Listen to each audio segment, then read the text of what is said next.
Hello, Brooks. Welcome to the podcast. How you doing? Hey, Nikos, I'm doing well. Thanks for inviting me. So, Brooks is a member of the Remix team, which is a React framework, and he's on the developer relations side. So, why do we need another web framework when there's just so many options out there? Yeah, that's actually a great question. For me specifically, I think it's helpful to think of Remix very specifically like in the React ecosystem. At least that's where it is now. We can definitely talk about the history of it. And I think at the time, Remix brought it a lot of new things, but a lot of frameworks have a lot of the things that Remix has. Server-side rendering is like a big example and like just that focus on it. So to me, it's much more about like what Remix is offering in the React space specifically and for React developers that I think is really important.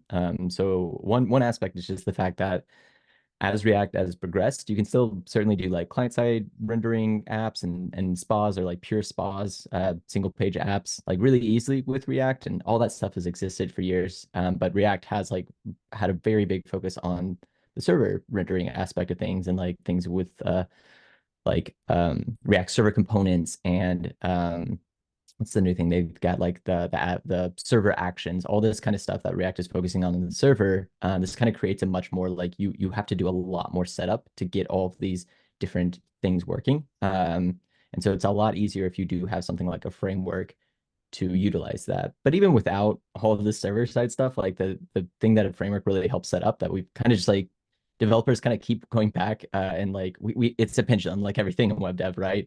But we keep going from like, oh, I just want to set everything up myself. I want to own the full thing to like, no, it's actually really nice just to have some like preset, like these are the opinions. This is how routing works. This is how data loading works. This is how all these different things work. So we're very much in the swing right now, I think, of like people saying frameworks are actually really useful. It's really helpful if I can just hire people who understand how the framework works, how things are set up.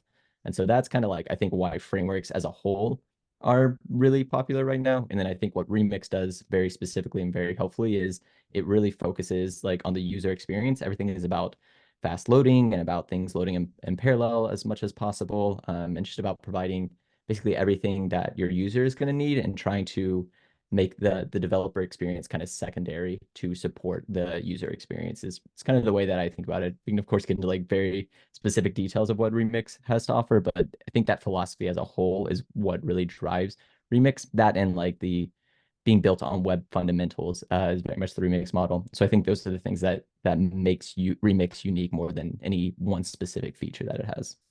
So, say I'm a sort of C-level, non-technical person, and I have a company that I'm building, and I need to have some kind of web application process around it. Why would I even choose React? Yeah, that's a great question.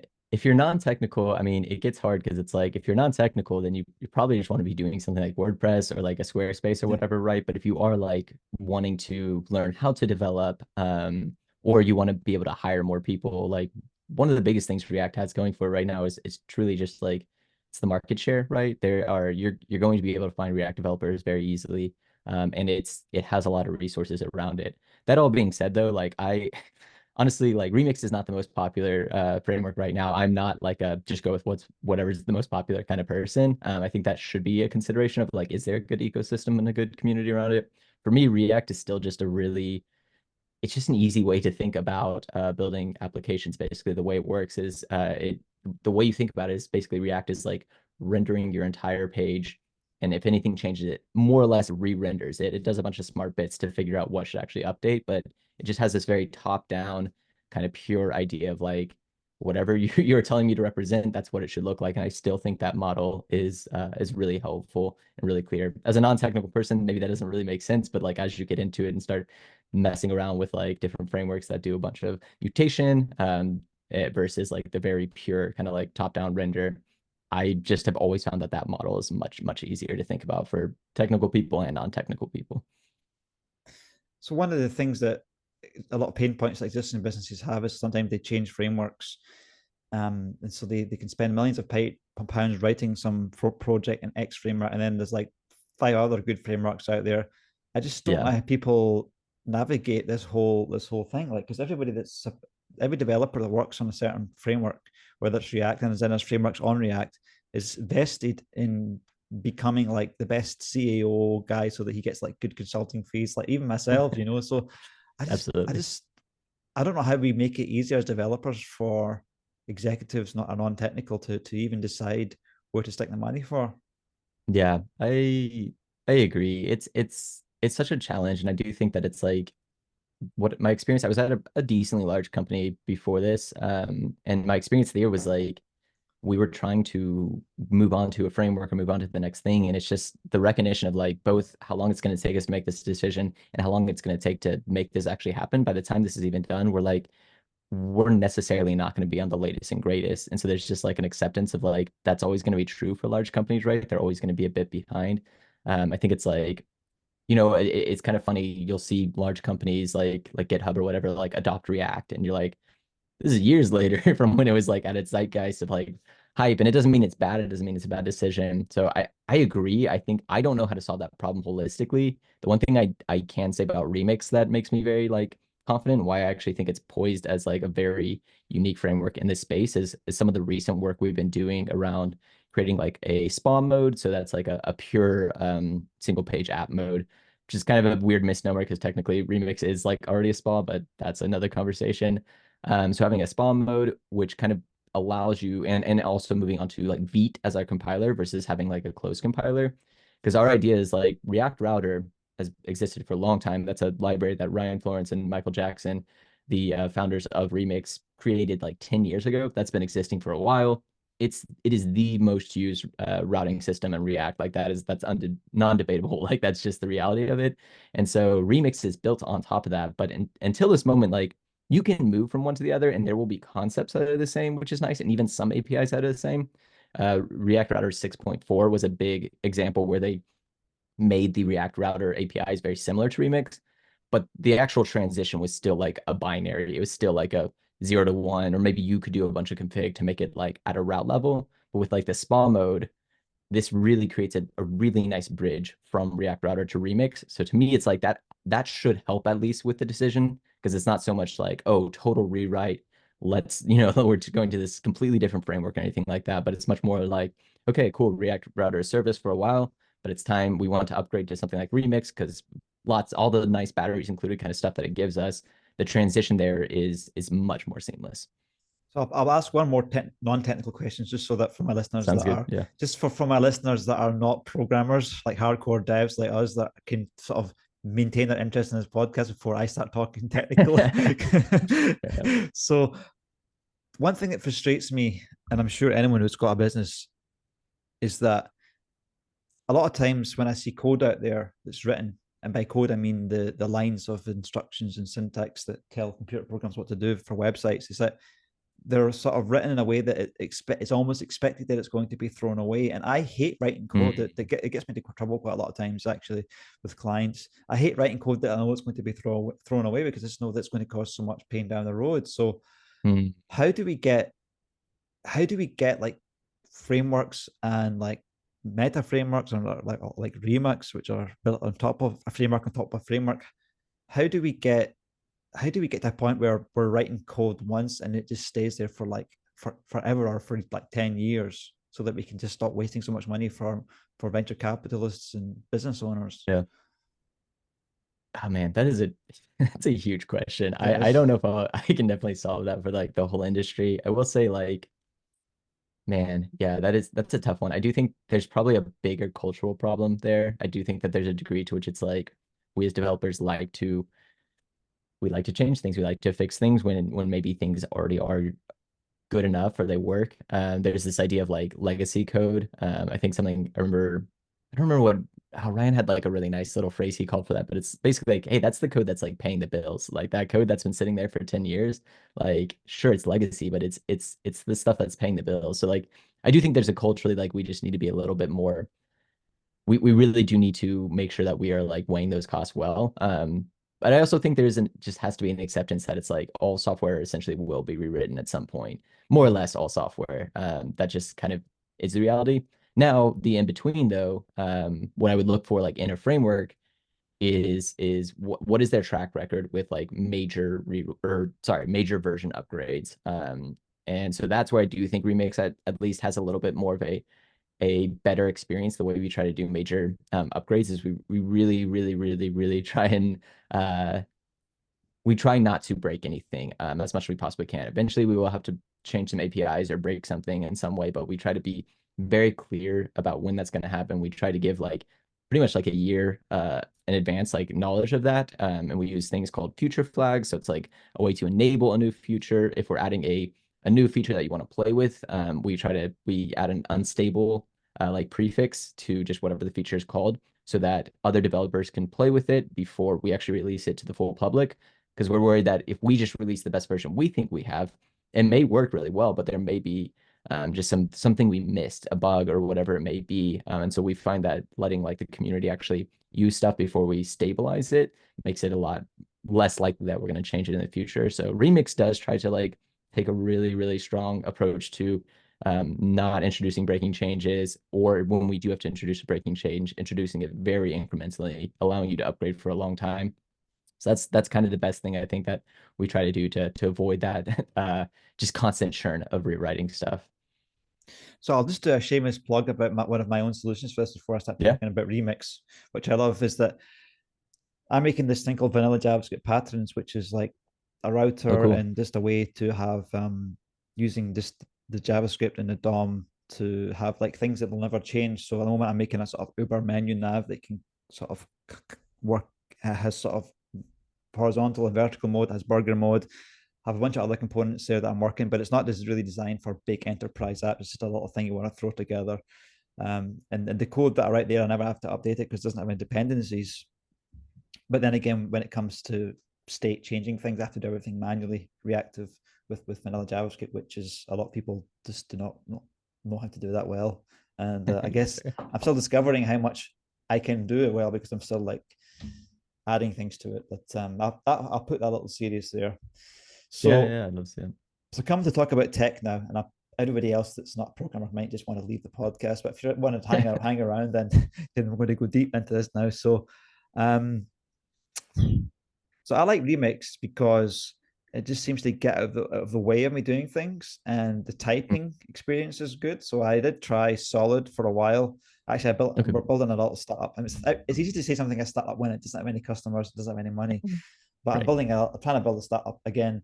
I failed a few times before, and so I did it with Solid, and I was just I worked with a company using Solid actually, but I just found that the typing system was just too complicated because Interesting. you can do sort of everything is all these signals, but then you try and group a whole bunch of signals together in a store. Then I found like I spent like 80% of my time trying to get the TypeScript to work, and Mm. so I just went back over to sort this to Remix, and we tried that, and there wasn't any like stability issues with it.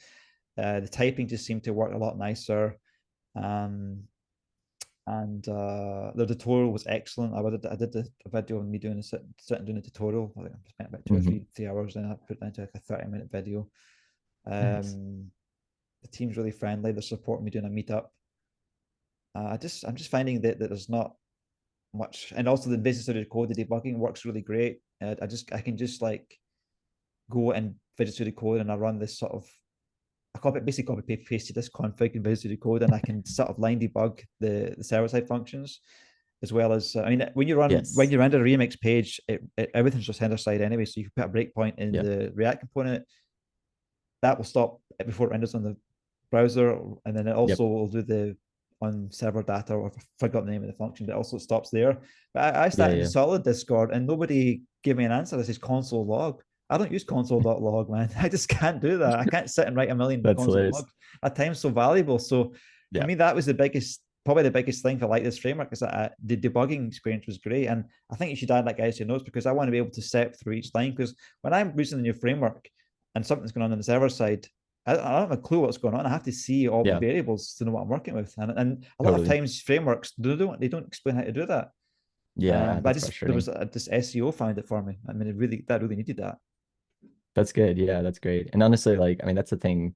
Yeah, Remix really, really tries to not reinvent the wheel. We're really trying not to like, like the server side language it should be anything that's like JavaScript compatible. Like you should be able to use Node or Cloudflare workers or Dino or just anything. So it's like as long as you know how to debug a Node application, like it should be very, very straightforward and simple. So yeah, I'm glad you had a good experience. Because yeah, that it really shouldn't feel like you're jumping into like, oh, what's the remixy way to do that? really there should just be a couple little like points where it's like this is the remix way to do this, but everything else is just like no, this is just like standard stuff. This is just no, this is just web APIs, Yeah. that kind of thing. Yeah, this is the first framework that I have where if I had some special client that this we can't use JavaScript. Normally, I would laugh at them, and but yes, with this framework, you don't have to even use JavaScript. You can turn it off, and Mhm. the page That's will true. work because it just uses some form data. That's just, I mean, I've never had to not use JavaScript, but I guess if I wanted to build a really boring app, I would have to be paid a lot of money. Plus, but I could probably pull it Yeah. off with Remix. Yeah, it's cool. I remember when Remix first started, like they made a lot of noise about kind of the progressive enhancement, the basically no JavaScript version of Remix. And I think it almost feels like it's just like a cool party trick more than anything at times. And I think like sometimes it can be missed, like what is the actual value in this?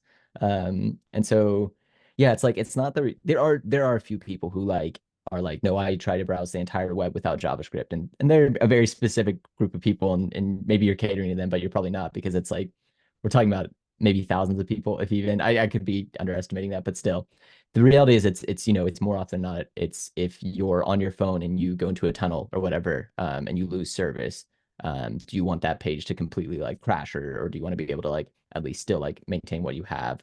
It's when like, yeah, the download gets messed up. I've even had experiences like I use at my previous work, we used a what was it? Oh, we used Confluence by Atlassian, which is like their basically it's data knowledge kind of store or whatever. Where And docs go something that to really die. yeah, exactly. And where something that really frustrated me about that app, and it's no one's fault. It's a very big app. I get it. There's a lot of challenges, but the search bar was not usable until all of the JavaScript had loaded and the entire page had hydrated, which actually took a long time, even on like a really, really good internet connection that I had.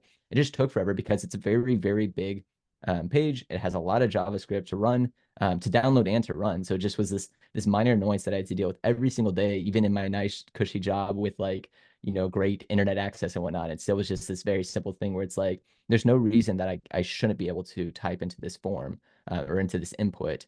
JavaScript loading enhances it and makes it better, but it doesn't need to completely disable it if JavaScript's not there. So to me, it's a user experience thing. I mean, there's plenty of times where you do not have JavaScript yet, or it failed to load, and being able to like trying to think progressively enhanced first, which Remix makes it really easy to do, is just I think just is going to end up giving you a better user experience. One thing that I like about my vanilla JavaScript patterns is that I understand all of the code. There's zero black boxes. So one of the things that when you depending on something that's like a framework, with Remix, you're depending on the black box, which is React, and you're also dependent on the black box, which is Remix. I just Yeah, wondering how big the black box of Remix actually is. yeah, yeah. I think that's fair. I think that's like always a concern I'll have with things. It's like it's the same thing with Tailwind. That's like another good example, right? Where it's like this is a nice abstraction over things, but are we losing the ability to understand this? Understand the fundamental level. So I do think that it's like I think if you want to do everything like vanilla, then you're just going to have to do that. There's not a framework that can even avoid that. But if you're bought into, yeah, I'm going to use it for some things. I want a little bit of magic for the things to smooth over. Not even magic, but just like again, it's abstractions to me. I think Remix does a pretty good job of that because again, like we really try to rely on Node APIs or sorry, web APIs for everything. Everything is like around the response request model. So we really just try to expose those objects to you underneath the hood. So I think that's where it does a good job. I do think that there are times when yeah, Remix has a little bit of magic, or has a little bit of like you said, like the black box thing. I think what we try to do well also is like by relying on React, that is like a very popular, proven black box. So it's like if something is not working in React world, it's not really Remix's fault. Like we're not adding additional complexity into your UI layer. If we just created our own like UI layer, I think that would honestly make me kind of more nervous about Remix because then it's like that's another surface area for us to mess things up. It's the same thing with like our compiler. So we did have our own compiler, and you had to do a lot. Like you either had to wait for us to create a feature for you, or you had to do a lot of work like outside the compiler to get things to work. Whereas now we've opened up to Vite, which is like proving to be pretty much like the biggest, the best kind of build tool, ecosystem wise and everything in this space. I don't think it's surpassed not Webpack, but like I do think that it is the more preferred. Like I think Webpack at this point is starting to become kind of legacy. So even in that, it's like that's technically another black box, but to do most interesting things, to build most interesting websites, you are going to need a compiler. So for us to pick one that's like very much accepted by the ecosystem, has a great ecosystem around it, or and yeah, a large community around it, then I think that's good. So to me, it's like we with the UI layer and the compiler layer, we've already like those aren't even like remixisms, which I'm very glad about. So like you just have that kind of middle layer of like that full stack request handler. Like at the end of the day, that's all that Remix really is it's just a request handler. And so I think that that black boxness of it gets really small at that point. And so then there just becomes a handful of APIs you have to learn to really understand Remix. Would you classify Remix as a full stack framework? I you can, yeah. It's very confusing. I think we even have like a docs page on this that kind of goes through all these. It is a full stack in the sense that yeah, you're running your server and you're running your client through it essentially. So it has kind of that end-to-end thing. The hard thing about the full stack is it's just like where are you starting and stopping what you determine as the full stack. Like Remix isn't a database necessarily, and we don't even hold database connectors. Like we expect you to kind of bring your own to that sort of a thing. Remix has no opinions on styling necessarily. We offer a bunch of different like ways you can plug in your styling, so it's missing like those ends of the full stack if you want to get like very particular. But yeah, I do think it's like it's full stack in the sense of yeah, you can run server side and client and it all works together. I think another way that people often think about it or what people use Remix for is like a BFF pattern, so backend for front end pattern. I think it works really well in that setting as well. But yeah, now with spawn mode, it can just be client side too. It doesn't even have to be a full stack framework. So it's kind I of don't. What's a it's kind of all in BFF mean? between. Backend for front end, it's a pattern. Let me see if I can find the doc on that one. For front end. Yeah, so it's a pattern made popular. I can't remember who made it popular, but the idea is it's like, okay, you probably have someone who has your backend maybe built in Java or whatever it may be. And so with the backend for front end, it's like, okay, we're not going to rewrite that backend, but we're going to add like a middle layer of a backend basically, so that we can kind of control that and do a lot of processing of data or processing. Like honestly, GraphQL kind of ends up being a backend for a front end for a lot of people or a GraphQL server. So it's kind of that concept. But I'm trying to find these docs for you. Ah, here we go. Yeah, so it's on, we have like a guide that talks all about it. Talks all about like using Remix as a backend for your front end and what that kind of looks like. But yeah, I think full stack is a correct classification. I just that term is like very broad to me. So I don't always know what people even like expect a full stack framework to be. Right. So back end for front end. So how does that work? Yeah, so the idea is basically, I mean, it's nothing particularly special. It's more just like an architectural decision, right? Because in a lot of companies, especially larger companies, your like backend folks are kind of maybe separated and they're using a language they like Java or whatever. Maybe they don't like it, but they're forced to use it for various reasons. And so it allows you to kind of have this like middle layer almost, but you still have all the power of a server to like do server-side rendering and all those sorts of things. So I think like GraphQL, right? That's like a very good example of like what a BFF kind of is because it's kind of sitting in between, or GraphQL server, I should say, sitting in between, aggregating data from different data sources, and then serving that to your front end. And so, yeah, Remix can basically be used really well in this kind of a setting. It doesn't have to be your entire backend. You may have another backend that exists due to your larger team or whatever it may be, but this makes it really easy to have the power of loaders and actions and an entire server and server-side render content, all that sort of stuff. That's pretty cool because we use a lot of fetch code in the browser, and it's nice to be able to Mm, just offload some of those calls to APIs that you yes. don't really want to expose to the front end. So Yes, that's really exactly. neat. That's one of the things I like about Remix, in that it gets out of your way, but it doesn't invent a new language or new methods to call. You that's really, if you're going to keep doing something, keep doing that. Exactly. Yeah. No, I appreciate that. That's definitely the thing I like the most as well. And yeah, and I like, yeah, I just like that ability. Like honestly, a loader is really at the end of the day, it's just an API endpoint, right? But it's very specific to the page that you're on, which is nice because it's nice to, sometimes to couple those things, because that's what you're rendering, right? You're rendering specific data to your user based on the route that you're on. And so that's really helpful to actually have it tied to that. It doesn't mean that you don't want to do REST at all or have a GraphQL API somewhere else. Like that's still incredibly valuable. But yeah, for the specific page that I'm on, like I want to render all the users and I want to go fetch some information about each of those users from a different endpoint. Like it's really nice to just tie all that into a single loader and then have that loader be that API. Yeah, I like how you've got sort of like it's like vanilla JavaScript within the server side. So I guess headers is the name that the sort of string that's been searched on the front end when it parses the browser parses the data come back from the server, and then you've got this sort of vanilla. These are like web spec names like authorization. This the C the Z they're spelled probably the same way you'd hope. So you've got a sort of like convention that you're using, which is Yeah, and nice. it's not even our like convention at all, right? That's just like the fetch API. That's just how the fetch API works. You can Right, send right. headers along an authorization pair. Yeah, exactly. It'd be nice if sort of all the frameworks could use like similar names for atomic actions. So say you had some kind of login function, you'd have like Yeah. some kind of boilerplate code that they would all use to do that instead of like one framework calls another thing, one framework calls another thing, or just how it'd be nice to sort of. I'm probably. I mean, there's almost like asking languages to look the same as each other, but Yeah. it's Yeah, my choices different. I I agree. I mean, it would be nice, yeah, if a lot of this stuff was more similar, and that's why Remix is really just trying to say like, hey, we're using fetch, we're using request, response, like, so just make whatever you have work with that stuff, and it'll work really easily with Remix. But if you had your own kind of abstraction built on that does all its own kind of special stuff, then I don't know, good luck. It's just a lot more work to make it work with everything. It just seemed really intuitive, with these all these actions that handle the stuff from the front end getting sent back here. This is server side code. This loads the code. So you can put a breakpoint like at line 19, Visual Studio Code. That'll get hit. Then this will get hit after that one, and then you have Mm-hmm. another breakpoint in here, and then you submit the form even without JavaScript. Then this will get hit into Visual Studio Code. It's just brilliant. I love it. I love it.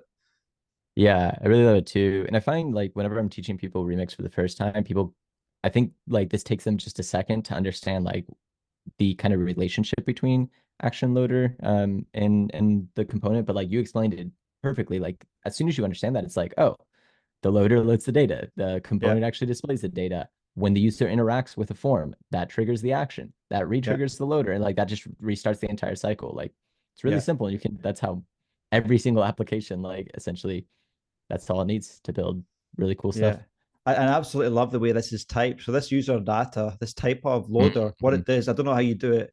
But basically, you can have in here a big like you can have like three SQL queries that are all async, and then you sort of return back an object, which is a mixture of them, and then that object, this thing here, you will get like errors if you're trying to use something that's not returned by this query. So what I'm doing, I'm using something called Drizzle, which which Okay, sort yeah. of yeah, it sort of types the response back from your database schema, and then that type that returns back from Drizzle, then your framework looks at that type. So even if you have like three different types of database queries that are all Mhm. typed in this loader data type of here, then it all matches. So it's like end to Mhm. end typing when you don't even have the types specified for the object you're trying to use, but it just works on the database schema level. Yeah. It's so efficient and like you save so much time. It's super helpful. Yeah. And I love that there's like a couple things we're leveraging to do that because it's not like TRPC, which is like a protocol that people really like that is like true end-to-end type safety. Ours is much more like it's really good type inference is maybe more a better way to put it. So when you're doing like type of loader and passing that in there, all it's doing is it's just getting the return value, and then it's like serializing it. And I say that because it's like that's what when you send data from your back into your front end, it has to be serialized, right? Date functions or whatever, or date objects have to be turned into strings, etc. So we just serialize types. So if we know a type is not like a primitive, we just serialize what that'll look like. And so then yeah, you got exactly what you want. And then if you throw inside of your loader, if you ever throw, we can know like that also helps because that's just like regular JavaScript, TypeScript stuff. That helps narrow down your types even a little bit better as well. So yeah, you can do some pretty easy stuff and get like really strong types or type unions just out of the box for free without having to manually type all that stuff, which is super nice. Yeah, I use that in as an invariant thing a lot. That saves so many like Mm-hmm. is this null horrible stuff, it's Yeah, so exactly. helpful. Yeah. Yes. Yes. So why would I even need to use TRPC if I'm using Remix? Um, Yeah, I'm sure I'm sure someone has a good explanation or a good reason. Personally, I've never used TRPC myself. I've seen it like demoed multiple times, like looked into it a little bit. I think there are people who are like really, really, really into and excited about like full type safety like to the max. And so they feel like I think TRPC just gives an extra layer of like validation, but they also like it's also an API more or less. So I think they just like the API for data handling. For me personally, I've always found that Remix is pretty straightforward and I really like the convention it has. I don't really like introducing a whole nother thing. But there are plenty of people who have created TRPC remix templates and like setups and whatnot. And I've had at a meetup I run, I've had someone kind of demo how you would set one of those up, and it's not too complicated. So if you really like that, if you think TRPC is really cool, then more power to you. That's awesome. But yeah, for me personally, I don't have a reason to use it with Remix. How confident are you on security aspects, like for example, cookies and HTTP only? Me personally, or like Remix as a framework? Well, just both actually. Yeah, so Remix, that's a good question. So Remix doesn't do a ton out of the gate itself to like try to add any extra protection.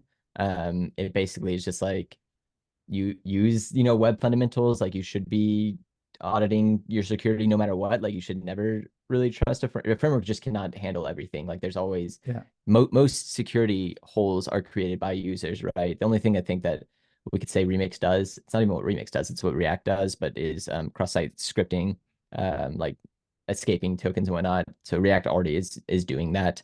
Um, but yeah, so from Remix's standpoint, basically, yeah, we really encourage cookie usage for a lot of things for like kind of server side state. It's not so much like the state of the server side, but like it's Oh, you have to state manually do about it like that user. HTTP only here. Yeah. Okay. Yeah, so you have to set it up. Just use HTTP only. Like it's worth most developers knowing how this stuff works. And I think that Yeah. was Yeah. like a disservice that was done to me. Like when we talk about black boxes, there's certain like I love libraries and this. whatnot. I love this. Yeah, yeah. And this is the great thing is this is just cookies. Like this is just MDN docs will have all this information. We didn't make up any of those names. It's Mm-hmm. all 100% just Yeah. like the spec. That's great. So it's really easy. It's like and they're pretty self-explanatory as soon as you can read up on it and understand it. And again, like I think all developers, especially web developers, should understand how this stuff works. And they should still also audit it. Like you should always be auditing security measures, just like accessibility, no matter how much of an expert you think you are, you should always be auditing if your site is accessible regardless. That's just good practice to check these things. Yeah. So this is all kind of like complicated. So when developers are first playing with this stuff, this is where you want to be basically playing with Visual Studio Code. I'm sure you can do this in WebStorm, but I haven't figured it out yet. You can basically put breakpoints into places like this, 30 line 36 here, and you can like see what cookies coming back and what's like enabled. Check on the front end, debug the front end at the same time as the back end. Yep. Because then you can see what cookies are on there and if it's HTTP only. So you'll never understand this by looking at a page like this and saying, oh, that does that and does that. You gotta like all this You stuff got to with run through the signing. whole You flow. gotta Hmm. basically send it unsigned and then turn on this signing stuff to see what it does. Otherwise, you'll never learn it. This is what needs to be easiest. That's easier, and that's why I'm finding the friction quite low to sort of get my Makes head around sense. this stuff. I've heard that Stack Blitz is really helpful for that kind of end-to-end like debugging that you're talking about. I haven't done it myself, but I've heard that because Stack Blitz, are you familiar, I guess, with Stack No. Blitz, I should ask? So Stack Blitz is like it's kind of like Code Sandbox and all those kind of different like just online editors essentially, or IDEs, I should say.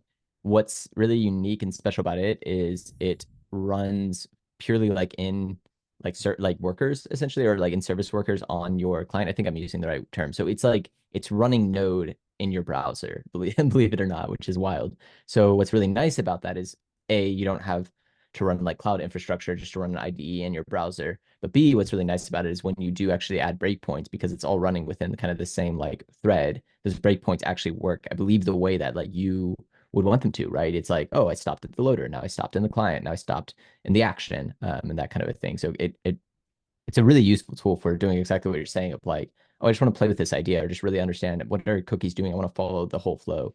It's a really nice way to kind of do that because it's all just in that one environment. Yeah, but I mean, I get that with like Chrome. When I'm using Chrome and Visual Studio Code's open at the same time, It just I'm works. always doing that. Yeah, it's and That's it's I great. don't have to Yeah, like learn some new tool. that's really cool. Yeah, I'm glad it's so simple. Yeah, yeah. We're using this cookie session storage as well, so uh, yeah, it's really good, man. So where do you think Remix will be in about a year's time? Yeah, I think the main things that we're gonna see is I feel like we've in the past like 3 or so months we've released so much, so we're gonna really be stabilizing a lot of things.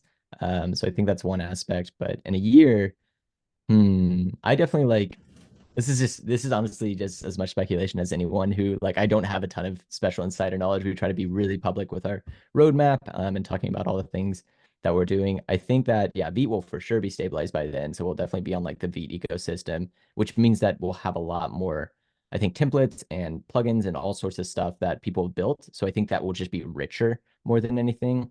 I think spa mode will be like really enhanced. I think we'll have like a server side or SSG server side generator like pre-rendering ability as well. So like you'll be able to actually like render your whole remix app or like parts of it ahead of time if you want to. I think we'll have like a whole host of rendering options. I still think static side generation or sorry, server side rendering will still be kind of the primary like what we recommend, but we want to give people those levers.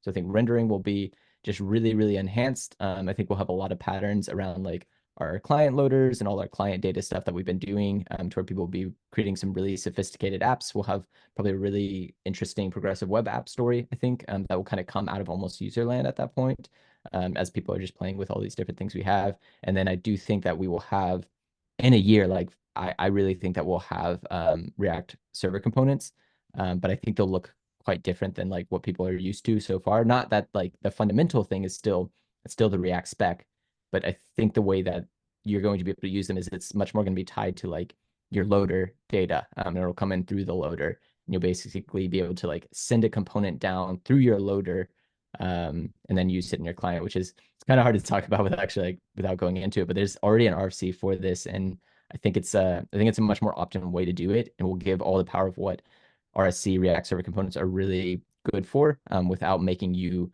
completely rewrite your app like we talked about at the beginning of this. Like we don't want Remix version 3 to be like, all right, here's server components, but you have to rewrite everything.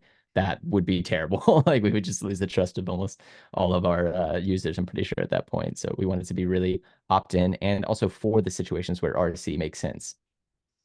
It's quite hard with recruitment when you're trying to get because like I guess some of the best devs, the most talented devs, they want to work on the newest and the most exciting stuff for them because it's good for their careers, good for their interests. But then Right. businesses don't really care about the newest fancy; they want stability. So that's it's kind of a weird thing to be in. It's like yeah.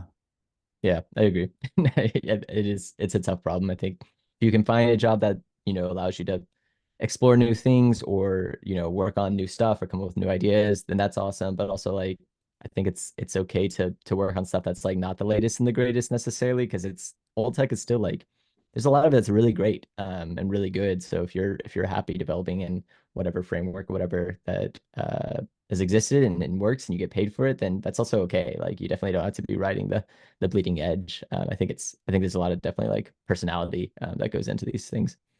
So you've got something like LinkedIn, which uses Ember, but Ember keeps on getting like some of the worst like developer happiness things. But a lot of It's businesses that true. use it are really happy with it. I mean, LinkedIn's massive website, Yeah, but then you get these developers that don't want to be. And I think the last time I used Ember, it was getting onto TypeScript and it was sort of using like normal HTML within the files and things like that. When I first used it, I hated the thing. that's fair. Yeah, I've never actually used Ember myself, but I mean, what you said there is an interesting point because I have found that with like a lot of frameworks or a lot of like libraries and stuff eventually do kind of adopt things that make them a lot better. But it's like the really bad experience that you had maybe initially is so hard to shake with these things. I think of Angular as a big example because I started learning most web dev when Angular was going through its Angular JS to Angular 2 kind of moment.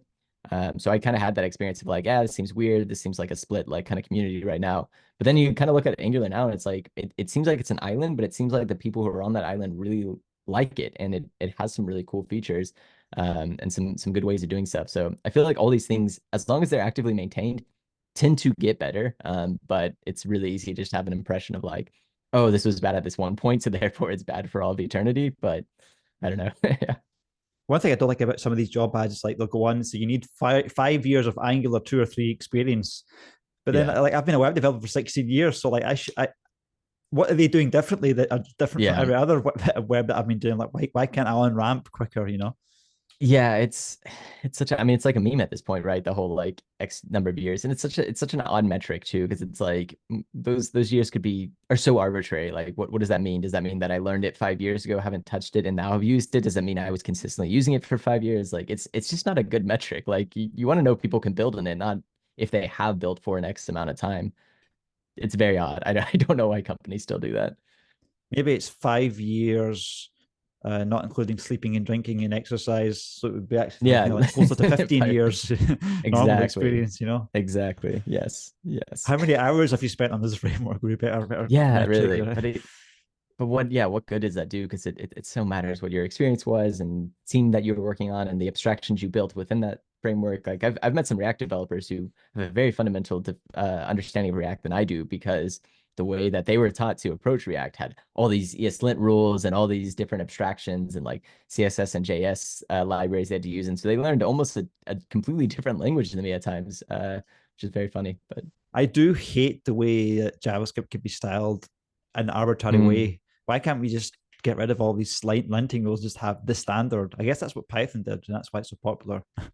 yeah, yeah, I think so. And Yeah, I think it's like the curse and the blessing of dev, or sorry, of web dev, is it's like it's open, and it's always backwards compatible, but at the same time, yeah, just a million user land libraries pop up, and some of them are good, some are cool at the time, but are not great looking back on them. I mean, we're just carrying around this whole TypeScript thing, this whole styling and ESLint rules. It's just so much baggage that we have. I mean, no normal Mhm. language would create JavaScript and TypeScript and then have like arbitrary formatting based on your preferences. Just for teams, you just have like written like Go or Dart or Rust or Yeah. whatever. You know, even if those are completely locked down styling wise, don't even Yep. know. Yeah, I mean, it even amazes me sometimes that we do like have successes. Like Prettier is pretty much accepted at this point as the formatting solution for JavaScript, right? Even yeah, I don't know. There's some even TypeScript like is kind of becoming the de facto. Like if you are going to do TypeScript or typed JavaScript, this is kind of what it is now. So I'm always amazed that we even do come to any sort of consensus given how many options there are. Because like with the Even type with story. Prettier, there's so many options, man. That's true. Prettier is still pretty configurable. Honestly, like I try not to add any. I used to have like opinions, but I really just try not to. I'm just like this is not helpful. This is not helpful for us to each have our own different Prettier config. Like let's just use the default one because at the end of the day, this stuff does not matter. And this is the kind of thing that matters that we're consistent on, not that we're, special butterflies with our own like setup. Like your user experience, your website, that should look unique and awesome and everything. But like the code to run it, like if something can be standardized, it should probably be standardized unless there's a really, really good reason to break that standard. But if it's just personal preference, like I used to hate semicolons, so I'd always turn them off. But then I was just like, that's just so silly. Like I'm just creating friction and getting no gain. So I just stopped doing that. Even at age 39, I have like a mentor, and he once like he was sort of reviewing my Prettier config and TS config and all stuff, and then he basically sent me a big. I can't remember what it was. It was a mixture of like lint, ES lint, and then TS config settings, Prettier settings, and I basically says, "Well, he's smarter than me. I'll just use all this in all my projects." But I'm basically carrying around this file with all these lint rules. I couldn't tell you what half of them do. You know? That's so funny. Oh man, that's awesome. Yeah. Would you advise like a kid to become like learn front end development nowadays, or would you advise them to go learn something different? That's a great question. I think it's going to depend a lot on their interest, obviously. Because like if they're already wanting to be in tech, it's going to depend a lot. I do think what I really like about web dev and what I would always say is just you're going to have a nice like feedback loop of what you build, you'll get to see very quickly. And you're going to know that other people are actually using what you're building directly. So if you like both of those aspects, then I think it's worth it because I think you're going to find a lot of joy and a lot of like just satisfaction out of that experience. But if that terrifies you, or if you're like, no, I like to build the stuff that like supports other teams, and like, yeah, maybe you should look into like security or database administration or data science. But I think there's a lot more to it in that. But honestly, that to me is like the biggest thing is like, do you like building stuff that you can see and other people can use, or do you like to be behind the scenes on Yeah. stuff? What's that? Oh, another shameless plug here. So, like, if you want to learn front end development and you want to write code once, never relearn it, you can go to vanilla JavaScript patterns, and you what that code you learn there, it'll always be valid. Shameless plug end. Love it. That was great. Cool, man. Well, I guess I must say thanks to the Remix team for basically sponsoring the meetups that I'm going to be running in Vienna. So if you're in Vienna, you want to come learn some Remix from, I guess, a Remix noob, but I'm an experienced developer, then you can come along, and I've got a venue, so that's great. And prepare to come and go away hungry because I don't have any money for food, and that's up to the venue.